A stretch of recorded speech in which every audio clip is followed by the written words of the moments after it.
Olá pessoal, meus queridos alunos aí, um grande abraço a todos. Aqui quem vos fala é o professor Ricardo Rosetti, né? Para quem não me conhece, o professor Ricardo Rosetti é biólogo de formação e trabalha também na área de ensino de biologia, onde eu fiz o mestrado, né, lá na PUC de Belo Horizonte.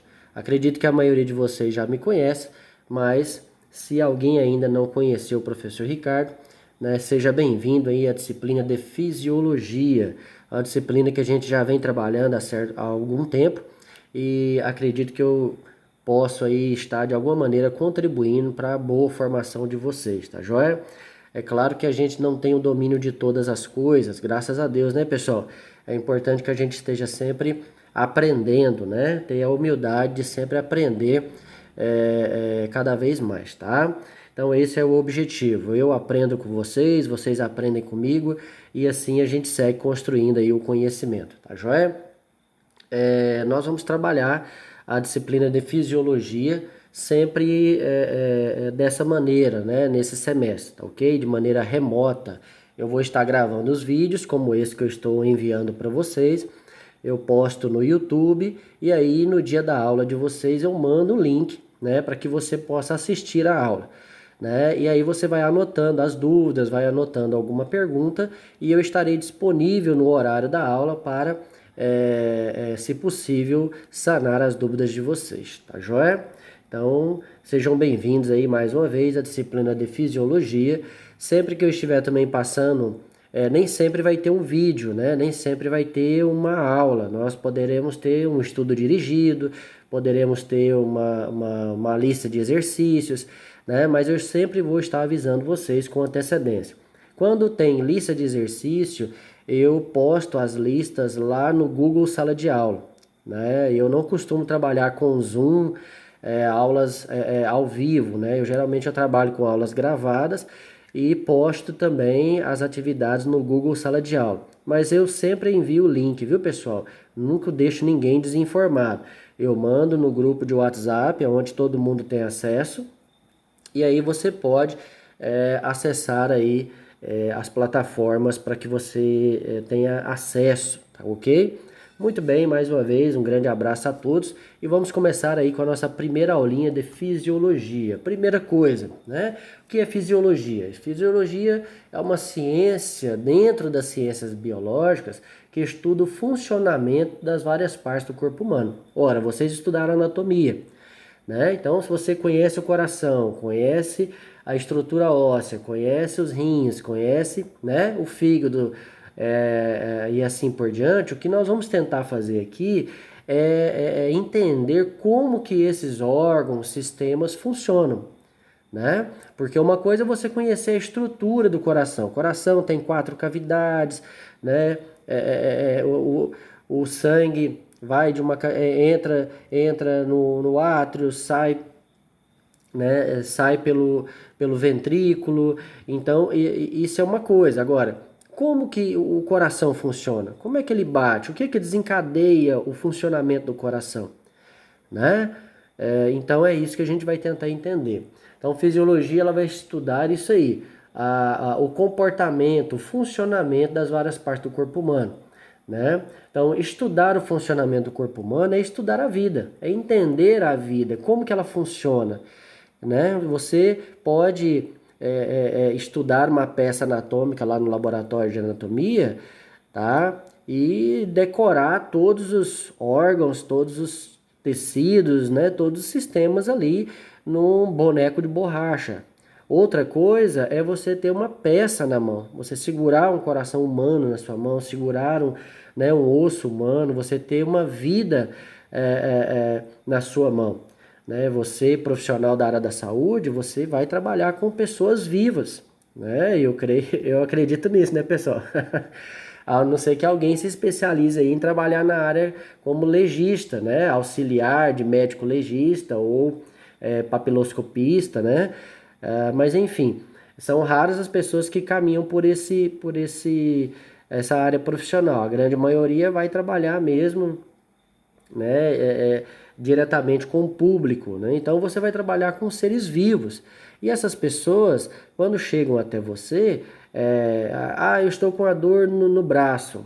Mas o braço dela não vem sozinho. O braço dela vem com a cabeça, com as pernas, com o tronco. A pessoa vai inteira até você. Então é necessário ter uma ideia geral do funcionamento da vida, tá? Então essa é a ideia da fisiologia, certo? O alimento ele entra na boca, tá? E ele tem que chegar na célula lá no dedão do seu pé. Como é que isso acontece? Né? Então, como que acontece? O alimento chega na boca, águas, né, proteínas, as vitaminas, entra pela sua boca e tem que chegar até na célula do dedão do pé. E aí? Como que acontece isso? Como que é a digestão? Como que é a circulação? Como que é o metabolismo desses nutrientes? Então, a gente tem que ter essa ideia geral da fisiologia, tá bom? É muito importante isso. Perguntas frequentes na fisiologia, né? Por que que os animais crescem? Os seres vivos crescem, né? Que aí a gente vai falar sobre reprodução, como que os micro-organismos se multiplicam, aí a gente entra lá na mitose, na meiose, né? Vírus, bactérias, protozoários, né? Profissionais da área da saúde precisam entender sobre isso. Porque muitas das patologias que acontecem com os seres humanos são causadas por micro-organismos, vírus, bactérias e protozoários, fungos, né? Então eu preciso ter o conhecimento sobre micro-organismos, por isso que vocês têm disciplinas, né? A maioria dos cursos na área da saúde tem disciplinas na área de micro-organismos, né? Então é importante saber disso. Como e por quê, né? Peixes, né? No caso tubarão, respira sob a água e a grande maioria dos mamíferos não, né? A grande maioria não, os mamíferos não. Tá? Professor, nós vamos estudar agora tubarão e baleia? Não, pessoal, não é isso. Tá? Então são perguntas que rondam a fisiologia do reino animal. Como que a vida funciona? Por que isso? Por que aquilo? Né? Por que que a proteína, vamos dar um exemplo nosso, seres humanos, por que que a proteína é degradada no estômago, na sua parcialidade, e no intestino grosso não? Então, por quê que não tem degradação de proteína no intestino grosso? O que que acontece? Né? Por que que isso é importante? Por que que isso é relevante? Tá, pessoal? O que ocorre com os alimentos no trato digestório? Também já falamos. Transporte de impulso nervoso, né? Ora, se as dores ficam armazenadas no sistema nervoso central, né, e no periférico, por que que você, né, dá um beliscão aqui, né? Vamos colocar uma coisa bem boba. Você dá um beliscão aqui na pele e você sente dor. Se a informação está armazenada no sistema nervoso central. Será que tem neurônios na minha pele? Né? Eu acredito que isso é meio complicado, né? De entender, mas nós vamos tentar chegar lá, tá? Como que essa informação mecânica, né, do beliscão na pele, ela chega até os neurônios do sistema nervoso central e periférico? E como que essa resposta é dada? Né? Então, como que a dor é dada? E vocês, profissionais da área da saúde, vão trabalhar com isso, com dor. As pessoas, na grande maioria das vezes, chegam até vocês com dor, tá? Com algum tipo de dor. Então, lidar com o sofrimento, lidar com a dor não é fácil. As pessoas chegam, né, até um profissional pedindo ajuda, pedindo um remédio, pedindo uma cura, pedindo uma solução. E você tem que ter a sensibilidade de entender como que o corpo dela funciona e ajudá-la da melhor maneira possível, né? Então vamos lá. O que é uma célula? Então esse primeiro momento da matéria de vocês, nós vamos estar trabalhando com fisiologia celular. Por que que nós vamos trabalhar com fisiologia celular? Tá? Então todo o primeiro bimestre vai ser isso, fisiologia celular. Né, entender como é que a célula funciona. Por quê? Então veja só, você mastigando um pedaço de carne na sua boca, né?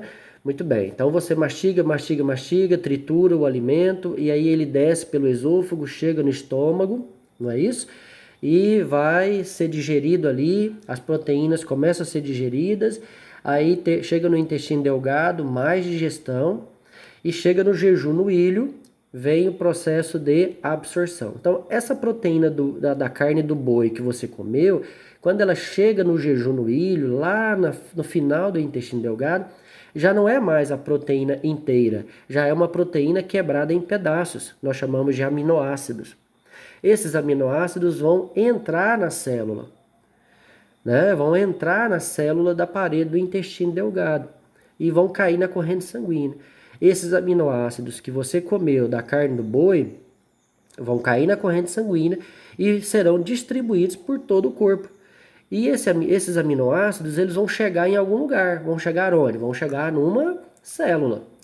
E esses aminoácidos vão entrar na célula, tá? E lá dentro da célula, o que esse aminoácido vai fazer? Ele vai formar novas proteínas, proteínas humanas, proteínas que interessam para nós, seres humanos. Então, eu não preciso da proteína do boi, eu preciso dos aminoácidos que estão na proteína do boi. Esses aminoácidos vão entrar na minha corrente sanguínea e vão chegar até as minhas células, para que ele seja devidamente utilizado.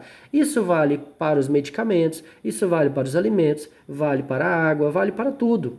Então, o destino final de tudo que nós, né, de alguma forma, absorvemos do meio externo é uma célula. Por isso que nós estudamos primeiro a fisiologia das células, como elas funcionam, para depois entender um tecido, depois entender um órgão e depois entender um sistema. Tá joia?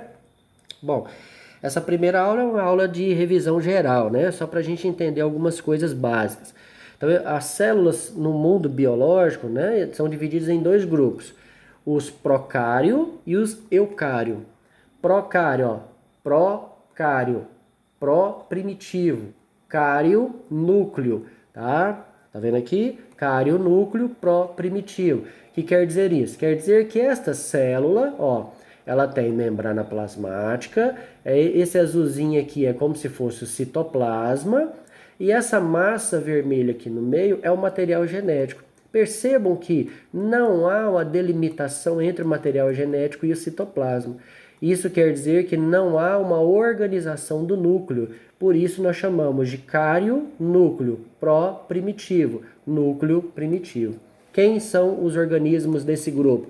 Principalmente as bactérias, tá? Então as bactérias são procariontes, elas não têm núcleo organizado. O DNA fica disperso, fica solto aqui no citoplasma. São organismos muito, mas muito simples. Nós, seres humanos, somos eucariontes. Eu, presença. Cário, núcleo. Então, é presença de núcleo. Olha aqui o núcleozinho, tá vendo? Em volta do material genético existe uma membrana chamada de cariomembrana ou membrana nuclear. Então, isso é um organismo eucarionte. Ele tem uma organização nuclear. Tá? Aí tem o núcleo organizadinho, o citoplasma e a membrana plasmática aqui. Bem simples, né, pessoal? Então este é um organismo celular eucarionte. Este é um organismo celular procarionte. Quem é que nós vamos dar mais ênfase? Claro, aos eucariontes. Nós, seres humanos, somos eucário, né? Muito bem. Vamos falar nesse primeiro momento, nessa primeira aula, em linhas gerais, sobre a membrana plasmática, né? Só algumas coisas básicas sobre a membrana plasmática. Todo ser vivo, pessoal, todo ser vivo, ele tem a membrana plasmática que delimita o meio intra do meio extracelular, ele tem o citoplasma e tem o material genético, tá? Não é núcleo, professor? Não. Eu acabei de falar, os procários têm membrana, tem citoplasma, mas não tem núcleo, mas tem material genético, tá? Então, para ser uma célula, tem que ter essas três coisas: membrana, citoplasma e material genético, que é o DNA e o RNA, né? Vocês já viram isso aí, tá bom? Mas nós vamos estar sempre falando nisso, sempre revisando, porque são coisas muito importantes. Então, primeira coisa, a membrana plasmática. A membrana plasmática ela tem um modelo chamado mosaico fluido. Mosaico, mistura. Fluido, movimento, tá? Quer dizer o quê? Olha só, por que mosaico?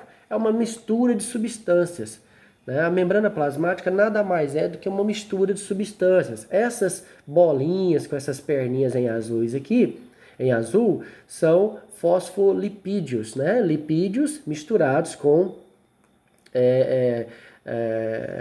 estrutura, né, de fosfato, então fosfolipídio. Essas coloridas maiores atravessando a membrana, né, olha, atravessando os fosfolipídios, são proteínas. Cada proteína dessa vai ter uma função específica. Nós vamos estar falando sobre essas funções depois também. Tá? E no caso do reino animal, nós seres humanos, existe ainda umas anteninhas pelo lado de fora.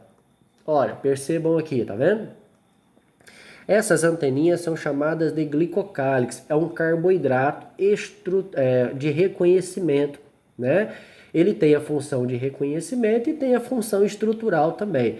Também nós vamos ter uma aulinha depois só para falar desse glicocálix, né? A estrutura da membrana, bem bonitinho, tá bom, pessoal? Então aqui a gente está só fazendo um apanhado geral. Então a membrana plasmática, toda ela, se você pegar aqui, ó, toda a membrana que envolve a célula, tá?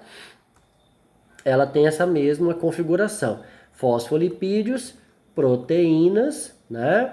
E glicocálix, que é o carboidrato que fica pelo lado de fora. Esse carboidrato é um açúcar importante na área de reconhecimento, chamado de glicocálix. Então vamos lá. Função geral da membrana plasmática. Ela é permeável e seletivo. O que quer dizer isso? Ela deixa passar as coisas através dela. Vamos lá? Ó, fora da célula, dentro da célula. Então tudo que vai entrar na célula ou sair da célula tem que passar pela membrana. Ou passa pelo fosfolipídio ou passa pelas proteínas. Não tem jeito, pessoal. Ou vai passar por aqui ou vai passar por aqui. Tá? Então não tem outro caminho, um canalzinho, uma alternativa, não. Passa pelos fosfolipídios, azuisinhos aqui, ou por essas estruturas que são as proteínas, tá bom? Isso é o quê? Isso é permeabilidade. Aí vem a pergunta: qualquer coisa passa por essa proteína? Qualquer coisa passa por esse fosfolipídio? Não, claro que não, tá? Aí que vem a expressão seletiva. Então ela é permeável, ela deixa passar, sim, mas ela seleciona aquilo que ela quer que passe. Será que as necessidades de uma célula muscular são as mesmas de uma célula óssea? Será que as necessidades de uma célula nervosa são as mesmas de uma célula epitelial? Claro que não, né, gente? Né? Existem coisas que são básicas, óbvio, né? A água, né? Alguns íons, mas as necessidades nutricionais são diferentes. Então eu preciso seletividade. A célula ela tem que escolher aquilo que ela necessita, né? É como você quer fazer um macarrão. Você vai no supermercado, tem uma prateleira lá com 10 marcas de extrato, 10 marcas de macarrão. Você vai escolher as 10? Não, você escolhe uma. Então assim a célula é. Então cada célula ela seleciona aquilo que ela deseja, né? Ora, de que maneira? Existem algumas maneiras das células fazerem isso. Ela pode fazer transportes gastando energia ou não, né? Então, o transporte de um lado a outro na célula pode ou não gastar energia de dentro da célula. A célula pode fazer esforço ou não para isso. Então, vamos lá? Primeiro, transporte passivo. Então, transporte através da membrana onde não há gasto de energia. Quer dizer que a substância passa livremente para lá e para cá. Esse livremente entre aspas, né, gente? Tudo tem limite, tá? Mantendo o equilíbrio, mantendo a homeostase. Então, a substância vai passar através da membrana de modo a não gastar, não fazer esforço no interior da célula. Um exemplo é a osmose. A osmose é quando a água, né? A água, ela se desloca de onde tem menos soluto para onde tem mais soluto. Qual é o objetivo disso? Basicamente a água sai de onde tem menos soluto, a água é um solvente, né? Vocês se lembram disso.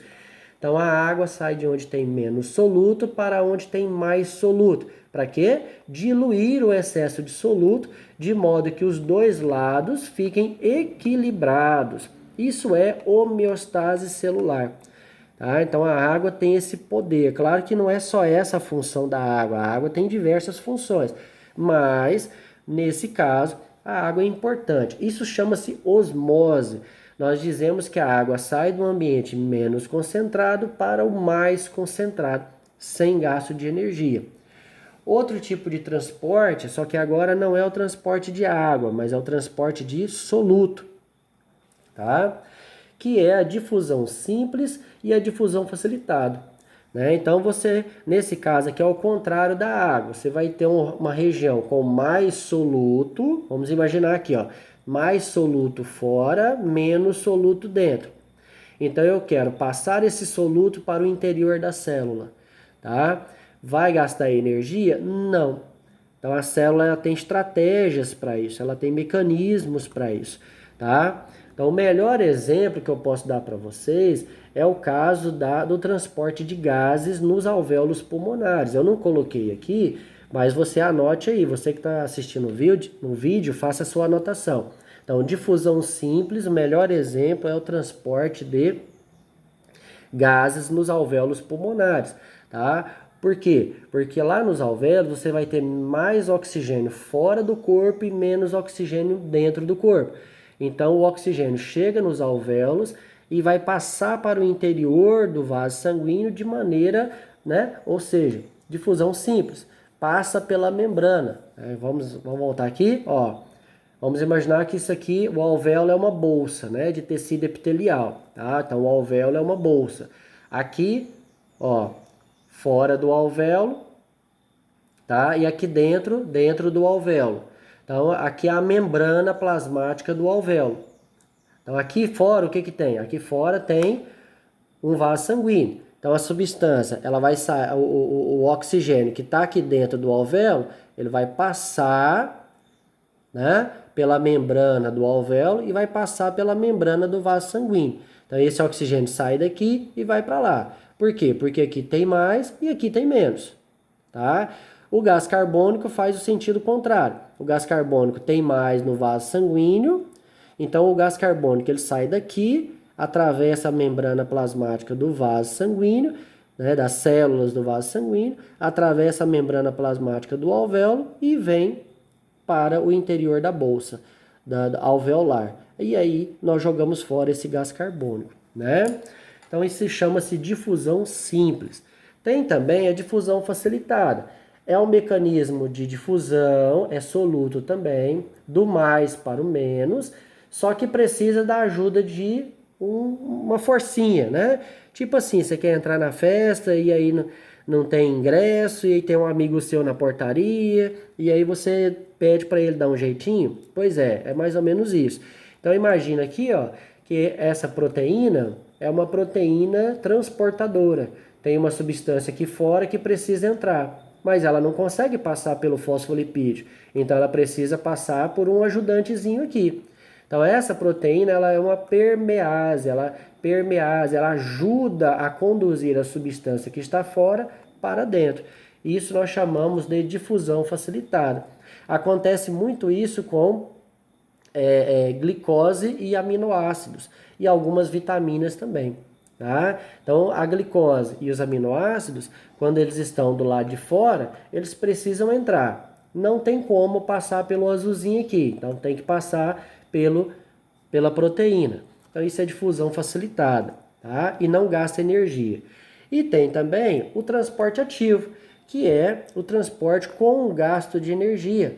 A célula vai transportar substâncias de onde tem menos concentração para onde tem mais concentração. Professor, mas não é parecido com a osmose lá da água? O mecanismo é o mesmo lá da osmose. Só que aqui existe gasto de energia. Por que tem gasto de energia? Porque a maioria das substâncias que são transportadas por transporte ativo são substâncias ionizadas, que têm carga elétrica, cátions e ânions. E isso faz com que, né, elas tenham dificuldade de passar pela membrana devido às suas cargas elétricas. Então, para atravessar a membrana, essas substâncias ionizadas precisam, né, gastar, a célula precisa fazer um esforço para que essa substância venha para o interior. certo, pessoal? Isso é chamado de transporte ativo. O melhor exemplo de transporte ativo é a bomba de sódio e potássio, tá? O sódio e o potássio são íons, cátions, que atuam diretamente no transporte de impulso nervoso. Eu vou estar falando bastante sobre isso com vocês mais adiante, tá bom? Bom, um outro exemplo de transporte através da membrana são as endocitoses, que é o caso da fagocitose, pinocitose e endocitose. O que é isso, professor? Que loucura é essa? Ora, muitas substâncias passam pelo fosfolipídio, passam pelas proteínas, mas existem substâncias que são grandes, tão grandes que elas não passam nem pelo fosfolipídio e nem pela proteína, mas elas precisam passar pela membrana, elas precisam atravessar. E aí, como fazer? Ora, elas fazem, né, fagocitose, por exemplo. A fagocitose é quando uma substância grande precisa ser colocada dentro da célula. Vou dar um exemplo. Um glóbulo branco quer destruir uma bactéria, né? Então, a bactéria é considerada um soluto grande. Ela não entra no glóbulo branco livremente, à vontade. Ela não passa pela membrana. Então, o glóbulo branco vai abraçar com a sua membrana essa bactéria, colocando essa bactéria dentro da estrutura celular. Então, o glóbulo branco ele engole, né? É como se ele estivesse comendo a bactéria, tá? Abrindo um buraco, abrindo um espaço ali na membrana plasmática. Então, isso é fagocitose. Pinocitose. Depois eu vou voltar com mais detalhes nisso aqui, viu, pessoal? Tô só fazendo um apanhado geral. E se vocês quiserem ir pesquisando e já dando uma olhadinha nos detalhes de cada um, tem muita coisa bacana aí na internet, né, nos livros a respeito disso. Você já pode ir se adiantando, tá bom? Bom, a pinocitose. O melhor exemplo de pinocitose acontece no jejum no ilho, lá no final do intestino delgado, com gotículas de gordura. Existem gotas de gordura muito grandes que precisam entrar na corrente sanguínea, né? Que são fundamentais para o corpo humano. Nem toda gordura é ruim, né? Então, só que essas moléculas de gordura não atravessam a membrana plasmática por lipídios ou proteínas. Então, as células do intestino delgado, elas, né, criam dobras na membrana para que o lipídio possa atravessar a membrana e entrar na célula e cair na corrente sanguínea. Então, esse é um caso de pinocitose. Então, fagocitose é a absorção, né, de substâncias sólidas e grandes. Pinocitose é a absorção de substâncias líquidas e grandes, tá bom, pessoal? Que não passam nem pelo fosfolipídio e nem por proteínas. Essa endocitose mediada aqui é um caso específico, eu vou falar com vocês mais adiante, eu não quero explicar isso agora para não me adiantar. Mas tem a ver com o HIV, então qual é um assunto que eu vou tratar bem mais lá na frente com vocês, tá joia? Muito bem. Eu queria só encerrar essa primeira parte da aula falando um pouquinho sobre vírus. Ora, vírus não é um organismo vivo, né, para a maioria dos seres, para a maioria dos cientistas. Porém, os vírus, eles têm uma maquinaria, né, biológica importante quando nós relacionamos essa maquinaria biológica com os seres humanos. Por quê? Porque muitas patologias são causadas por vírus. Como assim, professor? Ora, o vírus ele entra no corpo humano, chega numa célula e ali ele vai colocar o seu DNA, vai injetar o seu DNA ou o seu RNA dentro da célula humana e então ele vai começar a usar a célula humana, vai começar a usar aquela maquinaria celular humana para quê? Para se reproduzir, para se multiplicar. Então, o vírus ele é um parasita intracelular obrigatório. Ele só vai se multiplicar, ele só vai crescer, só vai produzir novos vírus quando ele obriga uma célula humana a fazer isso para ele. Ele não faz sozinho. Nós estamos agora vivendo uma pandemia aí, né, de coronavírus. Então, o coronavírus, quando ele entra no corpo humano, ele faz isso. ele escraviza uma célula e essa célula passa a produzir novos vírus. E é muito rápido, pessoal, né? Uma carga viral aí, uma única gota de saliva pode ter milhões de vírus, porque eles são muito pequenos, né? Uma única gota de saliva. Por isso que é tão importante, tão importante a máscara. Falar perto das pessoas, conversar, né? Então tudo isso é importante, usar a máscara para que você não seja contaminado com esse vírus, porque depois que ele entrou, galera, é difícil de bloquear, é muito difícil de bloquear, ele vai se alastrar, se reproduzir com muita rapidez, né? Mas então é importante estudar essa relação dos vírus com os seres humanos também, tá? Aqui é só um apanhado geral sobre estrutura celular das bactérias, algas, protozoários, alguns fungos, né? Muito bem. Bom, só para terminar essa parte aqui, eu falei para vocês que é importante que haja equilíbrio. Tudo que eu falei para vocês até agora tem que manter o quê? Tem que manter o equilíbrio, não é isso? O que é o equilíbrio celular? É a homeostase. Você tem mais de 75 trilhões de células. Todas precisam estar se alimentando, reproduzindo ou não, né? Trocando gases com o ambiente, certo? Regenerando, né? Em alguns casos. Então imagina como é difícil essa maquinaria, essa fisiologia celular no corpo todo. Não é fácil. Então eu preciso estar sempre em homeostase, sempre em equilíbrio. Se eu tô com, né, se o meu corpo está carente de água, eu bebo água.